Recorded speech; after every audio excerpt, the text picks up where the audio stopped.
हाँ तो बच्चों अपन आगे देख रहे हैं व्यक्तिगत श्रेणी यानी जिसमें केवल 4 अक्ष दिया जाए का माध्य। अभी अपन ने पिछले में व्यक्तिगत श्रेणी का माध्य पढ़ा है यानी समांतर माध्य पढ़ा है। अब अपन व्यक्तिगत श्रेणी का माध्य पढ़ रहे हैं। जब अपन किसी व्यक्तिगत श्रेणी का माध्य पढ़ते हैं तो अपने लिए यहाँ एक चीज इंपॉर्टेंट हो जाती है कि अपने को उसमें पदों की संख्या देखनी होती है। पदों की संख्या जब अपन माध्य ज्ञात करते हैं तो पदों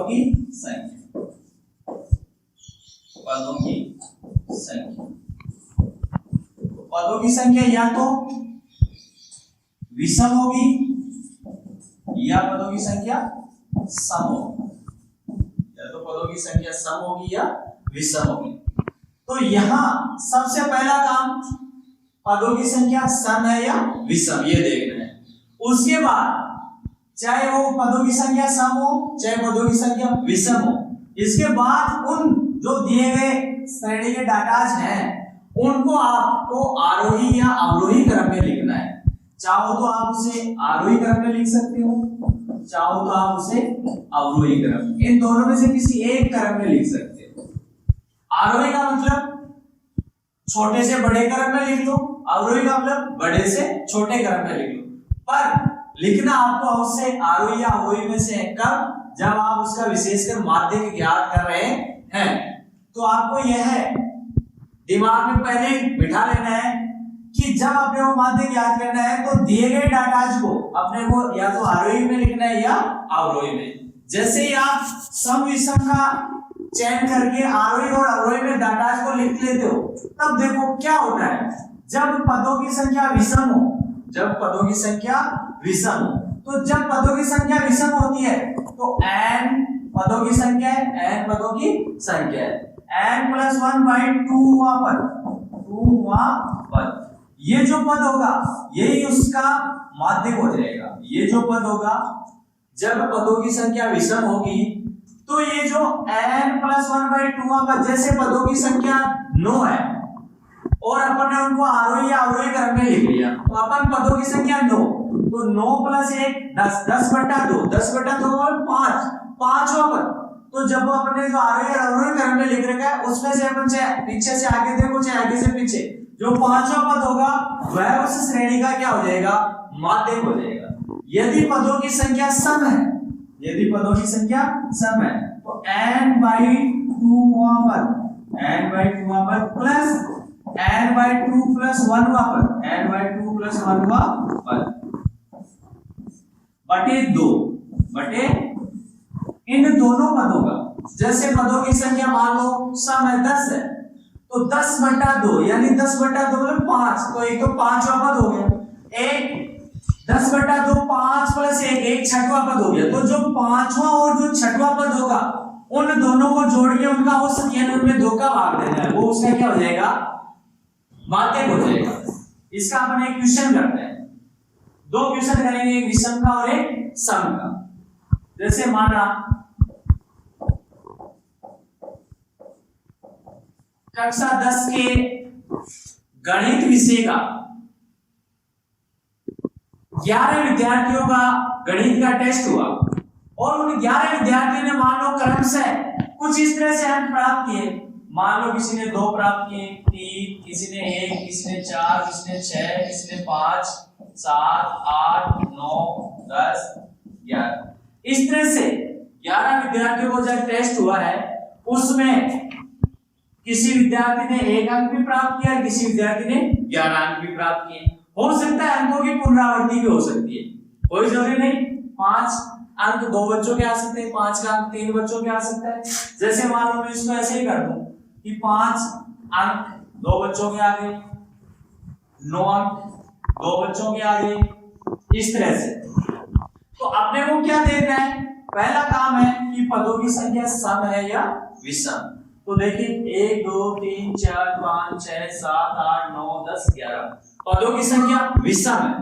अब अपना काम है इनको आरोही क्रम में लिखेंगे। कौन से क्रम में लिखेंगे, आरोही, अवरोही में भी लिख सकते हो, आरोही या अवरोही क्रम।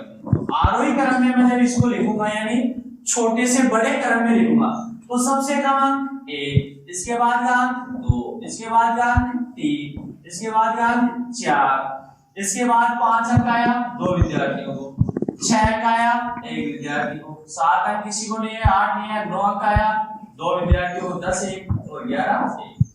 तो देखेंगे अपने को पहले 11 विद्यार्थी के डाटा दिए गए, क्या अपन ने जिनको आरोही क्रम में लिखा है वो 11 आंकड़े हैं, ये देखना है। 1 2 3 4 5 6 7 8 9 10 11, इसका मतलब अपने कोई आंकड़ा छूटा नहीं है, सब आंकड़े ले लिए। अब देखो पदों की संख्या 11 है तो n का मान हो गया यहाँ 11, n का मान कितना हो गया 11 हो गया। तो 11 प्लस 1 ये अपना सूत्र है n प्लस 1/2 वहां पर, तो n का मान 11 है तो n का मान 11 प्लस 1/2 यानी कि 12/2 यानी कि छठवां पद। कौन सा पद हो गया, छठवां पद। इसका माध्यक जो होगा वो क्या होगा, छठवां पद होगा। अब देखो छठवां पद अपन ने आरोही और अवरोही क्रम में लिख रखा है, तो चाहे छठवां पद इधर से ले लो चाहे छठवां पद इधर से ले लो। देखो 1 2 3 4 5 6 ये इसका माध्यक हुआ, इधर से ले लो 1 2 3 4 5 6, तो इसका माध्यक अतः माध्यक इक्वल टू 5। तो जो 11 विद्यार्थियों का टेस्ट था और 11 अंकों का टेस्ट था, तो उसमें जो विद्यार्थियों ने इस तरह से जो अंक प्राप्त किए, उन 11 विद्यार्थियों ने 11 अंकों के टेस्ट में से जो अंक प्राप्त किए थे उनका माध्यक अपन ने इस तरह निकाल लिया। अभी अपन सम की तरफ चलते हैं। सम की तरफ क्या देखते हैं कि ये जो मान लो 10 विद्यार्थी थे और 10 विद्यार्थियों ने 10 अंक का टेस्ट दिया, यहाँ 11 विद्यार्थी थे 11 अंक का टेस्ट था, इधर 10 विद्यार्थी और 10 अंक का टेस्ट, तो 10 अंक का टेस्ट होगा तो मान लो किसी ने 0 भी प्राप्त किया, किसी ने 1 प्राप्त किया, किसी ने 3 4, किसी ने 2 भी प्राप्त किया, किसी ने 8 भी प्राप्त किया, 9 भी प्राप्त किया, 10 भी, 7 भी, 6 भी, 1 2 3 4 5 6 7 8 9 10 10 विद्यार्थियों ने इस तरह से अंक प्राप्त किए। 10 अंकों का टेस्ट था और 10 विद्यार्थियों ने इस तरह अंक प्राप्त किए। तो अपने को पता है कि यहाँ पदों की संख्या सम है। जब पदों की संख्या सम हो गई तो अब अपने को आरोही अवरोही क्रम, तो मैं सबसे पहले जैसे इनको आरोही क्रम में लिखा था इनको अवरोही क्रम में लिखते हैं। सबसे बड़ा अंक अवरोही क्रम, अवरोही क्रम 10, उससे छोटा 9, उससे छोटा 8 7 6, 5 का अंक किसी को नहीं है, 4 3 2 1 1 2 3 4 5 6 7 8 9 एक 0 और एक विद्यार्थी को 0 भी प्राप्त हुआ है। तो 10 विद्यार्थियों का 10 अंकों का जो टेस्ट था उसमें इन्होंने इस तरह से जो अंक प्राप्त किए अपने इनको अवरोही क्रम में लिख लिया, यानी बड़े से छोटे क्रम में लिख लिया। अब अपने का काम क्या है, अपना काम है n का मान यहाँ कितना है बच्चों, n का मान 10 है, शाबाश।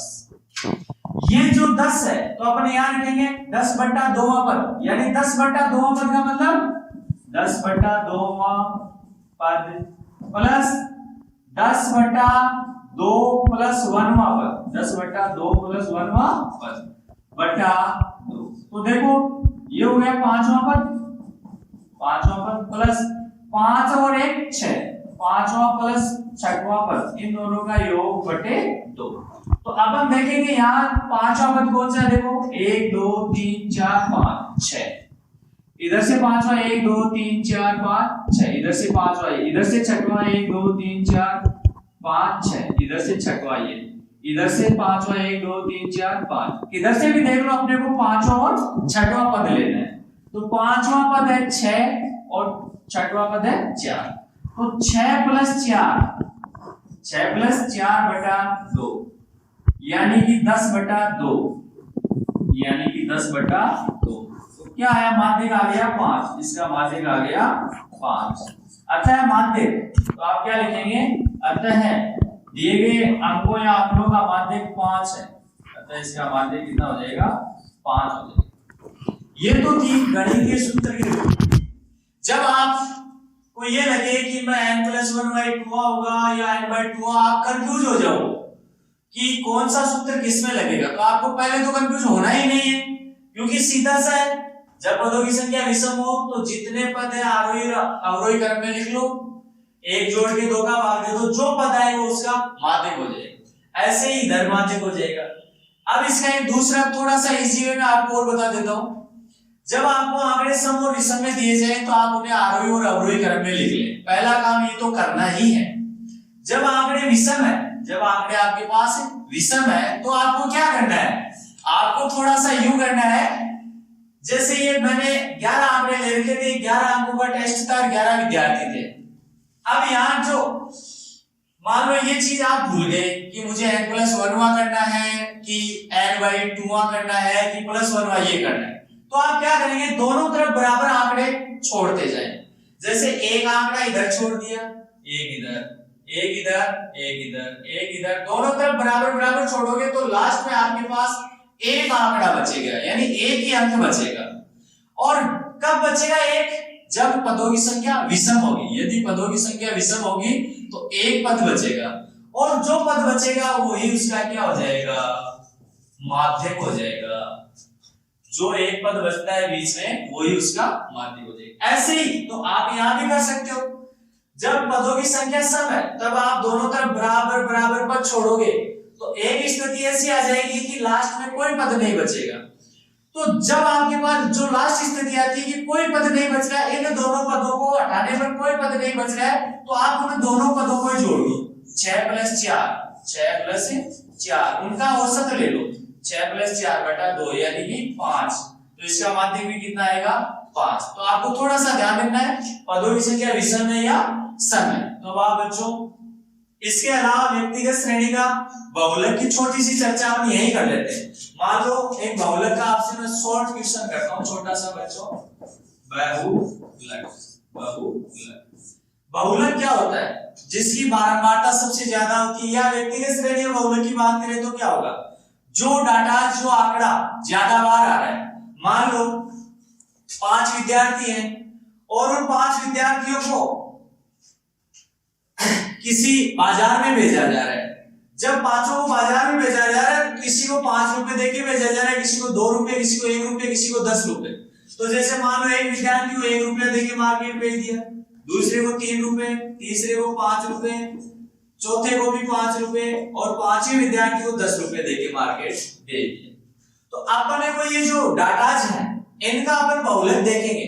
तो अपन क्या देखेंगे, ज्यादा बार कौन सा डाटा है, ज्यादा बार कौन सा है, इनमें से 5, तो इसका बहुलक क्या हो जाएगा, 5। तो इसका बहुलक हो जाएगा 5। अर्थात आपको जो डाटा या जो चर की वैल्यू दी जाए, उस चर की वैल्यू में से सबसे ज्यादा बार कौन सा अंक आ रहा है या कौन सा डाटा आ रहा है, वो उसका क्या कहलाएगा, बहुलक कहलाएगा।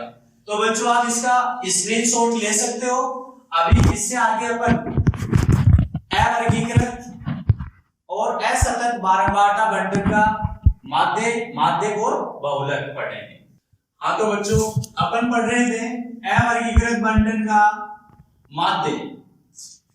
तो देखो आपको क्वेश्चन इस तरह से दिया जाएगा, x और f में, जहां चर होगा और f होगा। या आपको यदि x और f के रूप में नहीं दिया जाए तो कोई भी आंकड़े दे दिए जाएंगे और वहां आपको एक ही नाम दिया जाएगा, जैसे कर्मचारियों की संख्या, विद्यार्थियों की संख्या, फलाना, इस तरह का। तो जो संख्या का नाम आए वो तो आपका f हो जाएगा, बाकी हो जाएगा x हो जाएगा। तो सर्वप्रथम आपको ये जो आंकड़े दिए गए हैं x और f दे रखा है, इनको आपको स्तंभ रूप में इस तरह से सारणी के रूप में लिख लेना है। x और f इस तरह से लिख लेना है। तो अपने जैसे लिखा x 5, 5 की बारंबारता 5, 6 की बारंबारता 8, 7 की बारंबारता 9, 8 की बारंबारता 12, 9 की बारंबारता 6, 10 की बारंबारता और 11 की बारंबारता 4। तो इस तरह से आपको यदि क्वेश्चन दिया जाए तो इसका सीधा सा हल है, अपने को माध्य याद करना है, समांतर माध्य, समांतर माध्य या केवल माध्य कह सकते हैं, माध्य। इसे बच्चों अक्ष बार से प्रदर्शित करते हैं। समांतर माध्य को किससे प्रदर्शित करते हैं, अक्ष बार से। सिग्मा fi xi बटा sigma fi, sigma fi xi अर्थात अपने को देखो x दे रखा है, f दे रखा है, fi xi इसका मतलब अपने को f और x का गुणा करना है, 5 गुणा 5। तो अपन देखो यहां गुणा करते हैं fi into xi, 5 into 5 25, 8 6 into 8 48, 7 गुणा 9 63, 8 गुणा 12 96, 9 गुणा 6 54, 10 गुणा 6 60, 11 गुणा 4 34। तो अपन ने अपना जो समांतर माध्य है उसका सूत्र क्या होगा, सिग्मा एफ आई एक्स आई बटा सिग्मा एफ आई। बच्चों ये जो सिग्मा एफ आई है इसको कैपिटल एन से भी डिनोट करते हैं, अर्थात जो बारंबारता का योग है, बारंबारता का योग, इसको कैपिटल एन से भी डिनोट करते हैं, यानी इसे कैपिटल एन से भी लिखते हैं। तो अपन इस सूत्र को यदि दूसरे तरीके से लिखे तो इस तरह भी लिख सकते हैं, अर्थात आपको कैपिटल एन या सिग्मा एफ आई दोनों एक ही बात है, सिग्मा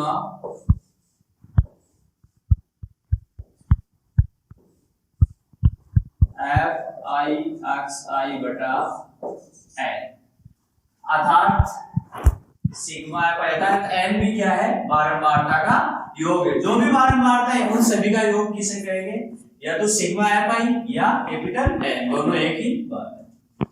तो अपन ने एफ आई इंटू एक्स आई का गुणा कर लिया, अब अपने को इस कॉलम का योग चाहिए। देखो किसका सिग्मा चाहिए, किस कॉलम का समेशन चाहिए, अपने को एक तो समेशन चाहिए एफ आई और एक्स आई, तो अपना ये कॉलम है एफ आई और एक्स आई, तो इसका जो योग होगा sigma F I X I equal to, देखो अपन जोड़ेंगे 8 5 13 3 16 6 22 4 26 और 4 30, 3 हासिल, 3 4 7 और 6 13 5 18 27 33 37 और 39।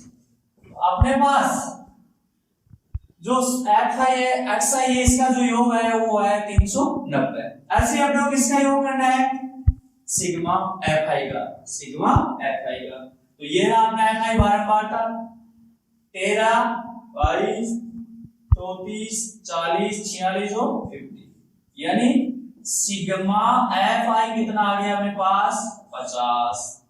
तो देखो अपन ने क्या किया, अपने को इस तरह का क्वेश्चन दिया रखा था, अपन ने उसको स्तंभ रूप में लिखा, एफ एक्स को गुणा करवाया, एफ एक्स को गुणा करवाने के बाद एफ एक्स के कॉलम का योग किया, एफ एक्स के कॉलम के बाद बारंबारता का योग किया, और जो एफ एक्स का योग है इसके योग में बारंबारता के योग का भाग देने से अपने को क्या प्राप्त हो जाएगा, समांतर माध्य या माध्य अक्ष बार।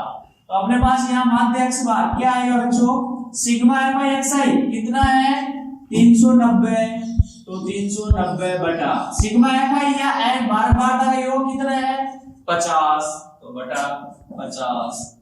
एक्स बार इक्वल टू, जब भाग दोगे तो 7 बार जाएगा लगभग, 7 से 350 40 बचेगा, पॉइंट लगाओगे 400 में लगभग 8 बार जाएगा। तो अतः समांतर माध्य, अतः समांतर माध्य इक्वल टू 7.8 होगा।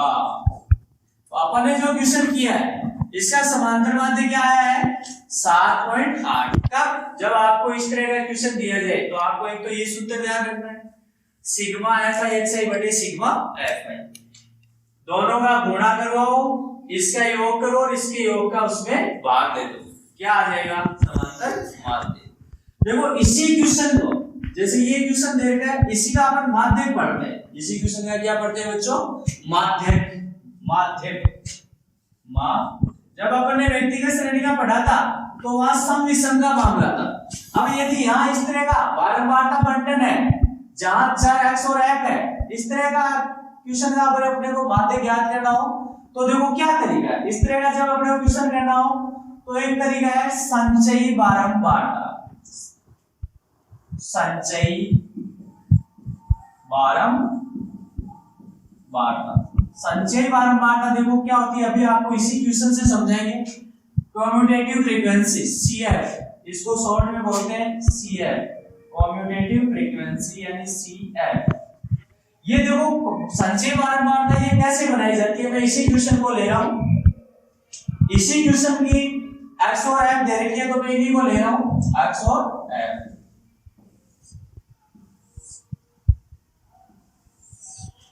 पांच की बारंबारता 5, 6 की बारंबारता 8, 7 की बारंबारता 9, 8 की बारंबारता 12, 9 की बारंबारता 6, 10 की बारंबारता 6 और 11 की बारंबारता 4। तो प्यारे बच्चों, अब ये क्वेश्चन जो आपको इस तरह दे रखा था, अपन ने उसको इस तरह लिख लिया। या तो क्वेश्चन आपको इसी रूप में भी दे सकता है, या अगर नहीं दिया जाए तो आपको उसको स्टम्प सारणी में बना लेना है। अब देखो, ये अपने को संचयी बारंबारता आपके लिए नया शब्द है। तो ये सीएफ क्या होता है? यह प्रत्येक कॉलम की जो बारंबारता है, उस बारंबारता में अगले कॉलम की बारंबारता को जोड़ना। प्रत्येक जो पंक्ति है, जो प्रत्येक डाटा है, उसकी जो फ्रीक्वेंसी है, उस फ्रीक्वेंसी में अगले डाटा की बारंबारता को जोड़ना क्या कहलाता है? संचयी बारंबारता। देखो अपन जैसे यहाँ सीएफ बनाते हैं, सीएफ यानी संचयी बारंबारता सारणी बनाते हैं। तो देखो पहली 5 की बारंबारता 5, तो ये 5 अपन ने यहाँ लिख दिया। इस 5 में अगला जो समूह है या वर्ग है, ये जो अगला है, इसकी जो अपन इसकी बारंबारता 8 है, इसको इसमें क्या करेंगे? जोड़ेंगे। तो ये 5 पहले था, 8 जुड़ के कितना हो गया? 13। इस 13 में फिर अपन कितना जोड़ेंगे? 9 जोड़ेंगे, तो ये जुड़ के कितना हो जाएगा? 22। 22 में अपन फिर 12 जोड़ेंगे तो जुड़ के हो जाएगा 34। 34 में अपन 6 जोड़ेंगे तो जुड़ के 40। 40 में फिर 6 जोड़ेंगे 46 और 46 में 4 जोड़ेंगे तो 50। देखो यहाँ अपने पास बारंबारता का योग आ गया अंत में, तो इसे कहते हैं सीएफ। तो आपको यदि x और f दिया जाए और उसका माध्य पूछे तो आप उसको क्या करेंगे? उसकी संचयी बारंबारता सारणी बनाएंगे। संचयी बारंबारता सारणी बनाना आसान है। बारंबारता लिखो और उसमें अगली बारंबारता जोड़ते जाओ, फिर उसमें अगली बारंबारता, इस तरह से आप ये देखो पदों जो यहाँ बारंबारता का योग था, अंत में यही आ गया है, क्योंकि यहाँ बारंबारता का योग 50 था, यहाँ भी क्या आ गया? 50। इतना काम करने के बाद अब आपको n/2 यानी बारंबारता के योग का आधा देखना है। बारंबारता के योग का आधा, बारंबारता के योग का आधा सिग्मा fi/2 या n/2 देखना है। क्या देखना है आपको? n/2, बारंबारता के योग का आधा। तो अपने पास बारंबारता का योग कितना है? 50। तो 50/2 कितना आया? 25 यानी 25। अब इस 25 को अपने को सीएफ में खोजना है। 25 नहीं है तो इससे जस्ट अगली बारंबारता सीएफ के अंदर अगर ये मौजूद नहीं है तो इससे जस्ट अगला, देखो 22 छोटे वाला नहीं लेना है, इससे जस्ट अगला लेना है। तो जैसे 25 है तो 25 कहां होगा? 22 से बड़ा होगा तो कहां होगा? 34। तो इसका जो माध्य जो होगा वो 34 के सामने वाला होगा, यानी इसका माध्य क्या होगा? 8। अतः इसका माध्य क्या होगा? 8 होगा। अतः इसका माध्य होगा 8। ये देखो अपन ने कैसे निकाला, दोबारा बता देता हूं। इसकी सीएफ बनानी है। सीएफ बारंबारता में अगली बारंबारता को जोड़ते जाना है। अगली बारंबारता को जोड़ते ही अपने लास्ट में इस सब की बारंबारता का योग आ जाएगा 50। 50 आती है अपने को n/2 यानी इसका आधा कर देना है। आधा आया अपने पास 25। तो इससे जस्ट अगली सीएफ दे रही है, तो 25 से जस्ट बड़ी सीएफ क्या है? 34 है। इस 34 के सामने जो चर की वैल्यू होगी, इस 34, देखो छोटे वाला मत ले लेना, इससे बड़ा लेना है, जस्ट बड़े वाला। तो जो 34 के सामने जो चर की वैल्यू है 8, ये इसकी क्या हो जाएगा? माध्यक हो जाएगा। अतः इस बारंबारता बंटन का माध्यक क्या होगा? 8 होगा। इसी तरह का यदि आपको बारंबारता बंटन दिया जाए, उसका बहुलक पूछे, उसका आपसे क्या पूछे? बहुलक पूछे, तो देखो बहुलक के अंदर आपको किसी तरह की कोई गणना वरना सीएफ सारणी कुछ नहीं। यदि इसी का अपने को बहुलक देखना होता कि ये जो आपको दे रखा है इसका बहुलक, तो अपने को सीएफ बनाने की आवश्यकता नहीं थी। अपन क्या करते? जिसकी बारंबारता सबसे ज्यादा है वो क्या कहलाएगा? बहुलक कहलाएगा। तो यहां इनमें सबसे ज्यादा बारंबारता किसकी है? 12। सबसे ज्यादा बारंबारता 12 किसकी है? 8 की। तो इसका बहुलक भी क्या हो जाएगा? 8 हो जाएगा। तो बच्चों ये था अपना ऐसा तथ्य आया वर्गीकरण जिसमें चर और बारंबारता दी जाए, उसका माध्य कैसे ज्ञात किया जाता है, उसका माध्यक कैसे ज्ञात किया जाता है और उसका बहुलक कैसे ज्ञात किया जाता है।